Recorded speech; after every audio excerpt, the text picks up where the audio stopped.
जय जिनेन्द्र बंधु। आज सुनते हैं राजा मधु को वैराग्य। यह कथानक राम लक्ष्मण के लंका को जीतकर अयोध्या लौटने के बाद का है।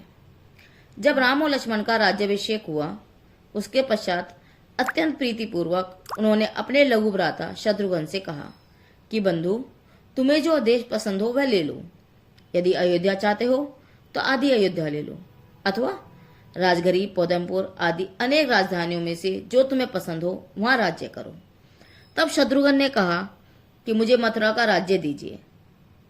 रामचंद्र जी ने कहा, हे भ्राता, मथुरा नगरी में तो राजा मधु का राज्य है।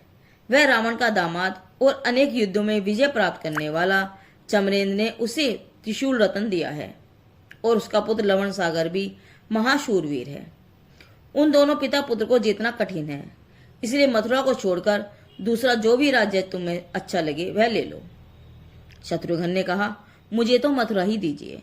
मैं राजा मधु को युद्ध में मधु के छत्ते की भांति गिरा दूंगा। ऐसा कहकर शत्रुघ्न मथुरा जाने को तैयार हो गए। तब रामचंद्र ने उनसे कहा कि भाई, तुम मुझे एक वचन देते जाओ। शत्रुघ्न ने कहा, बंधु, आप तो मेरे सर्वस्व हैं, प्राण हैं। राजा मधु के साथ युद्ध करने के अतिरिक्त आप जो भी कहें मैं वह सब करने को तैयार हूं। राम ने कहा, हे वत्स, तुम मधु के साथ युद्ध करो तो उस समय करना जब उसके हाथ में त्रिशूल न हो। शत्रुघ्न ने कहा, मैं आपकी आज्ञा का पालन करूंगा।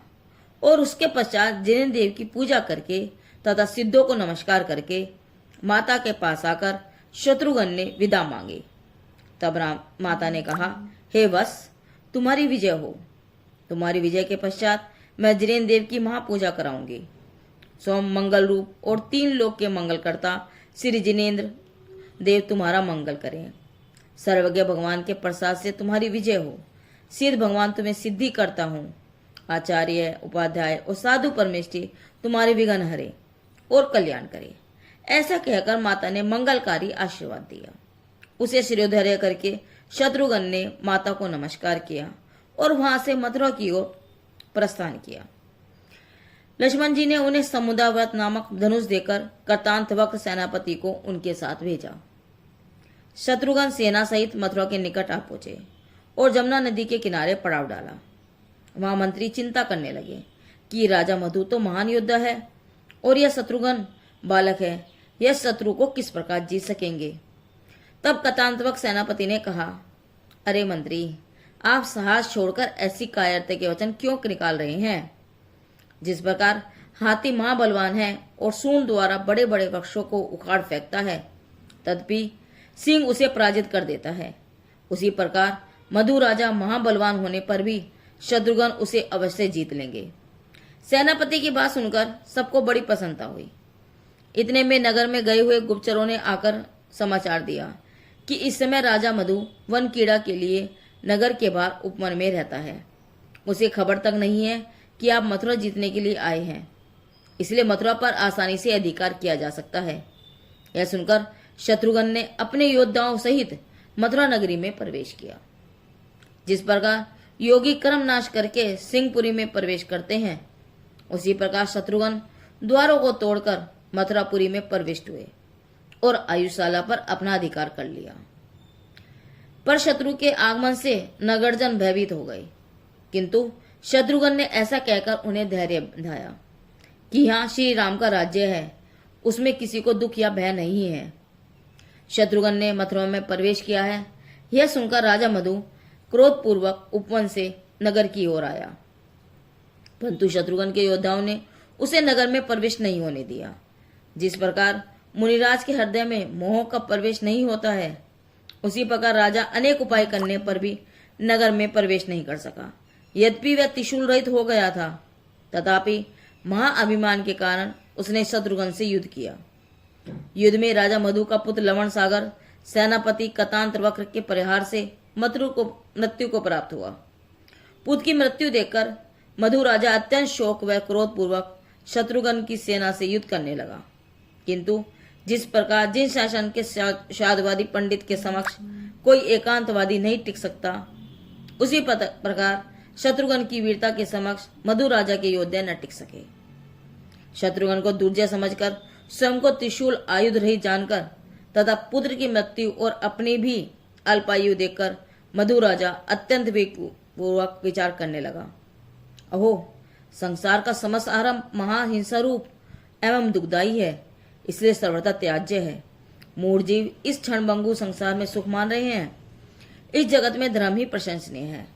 यह दुर्लभ मनुष्य देह पाकर भी जो जीव धर्म में बुद्धि नहीं लगाता, मैं मोह द्वारा ठगा हुआ अत्यंत भ्रम भ्रमण करता है। अरे, मुझ पापी ने असार रूप संसार को सार समझा, क्षणभंगु शरीर को धूर्त माना और अभी तक आत्महित नहीं किया। जब मैं स्वाधीन था तब मुझे सुबुद्धि उत्पन्न नहीं हुई। अब तो मेरा अंतकाल आ गया है। सर्प डस ले, उस समय दूर देश से मणिमंत्र या औषधि मंगवाने से क्या लाभ। इसीलिए अब मैं सर्व चिंताओं को छोड़कर निराकुल रूप से अपने मन को समाधान करूं।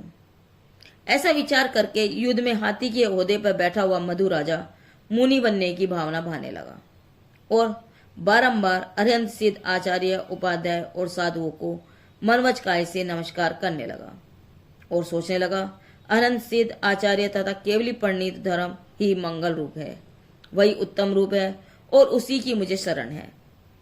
2.5 द्वीप के भीतर कर्म भूमि, 5 भरत, 5 ऐरावत और 5 विधेय में जो अरहंत देव हैं, वे मेरे हृदय में वास करें। मैं बारंबार उन्हें नमस्कार करता हूँ। अब मैं सब पापों को जीवन पर्यंत छोड़ता हूँ। अनादिकाल से संसार में उपार्जित मेरे दुष्कृत्य मिथ्या हुए। अब मैं तत्व ज्ञान में स्थिर होकर त्यागने योग्य जो रागादिक उनका त्याग करता हूँ तथा ग्रहण करने जो निज भाव, निज जिन भाव, उसे ग्रहण करता हूँ। ज्ञान दर्शन मेरा स्वभाव ही है, वह मुझ में अभेद है और शारीरिक समस्त पदार्थ मुझसे पृथक हैं। संन्यास मरण के समय भूमि अथवा तरण आदि का त्याग वह सच्चा त्याग नहीं है, किंतु दोष रहित ऐसी शुद्ध आत्मा को अपनाना ही त्याग है। ऐसा विचार करके मधु राजा ने दोनों प्रकार के परिग्रहों का भावपूर्वक त्याग किया। जिसका शरीर अनेक घावों से घायल है, ऐसे मधु राजा हाथी की पीठ पे बैठे बैठे केशलोच करने लगे। वीर रस छोड़कर उन्होंने शांत रस अंगीकार किया और महाधैर्य पूर्वक अध्यात्म योग में आरूढ़ होकर देह का मम छोड़ दिया। मधु राजा की ऐसी परम शांत मुद्रा देखकर शत्रुघ्न कहने लगे, हे महान आत्मा, मेरा अपराध क्षमा करो, धन्य है आपके वैराग्य को। युद्ध के समय पहले मधु राजा का वीर रस और फिर शांत रस देखकर देव भी आश्चर्य सहित पुष्पवृष्टि करने लगे। महाधीर मधु राजा एक क्षण में समाधि मरण करके तीसरे स्वर्ग में देव हुए और शत्रुघ्न ने उनकी स्तुति करके मथुरा नगरी में प्रवेश किया। यह कथानक अखिल भारतीय युवा फाउंडेशन जैन धर्म की कहानियों से लिया गया है। जिनदेव की वाणी आगम वाणी।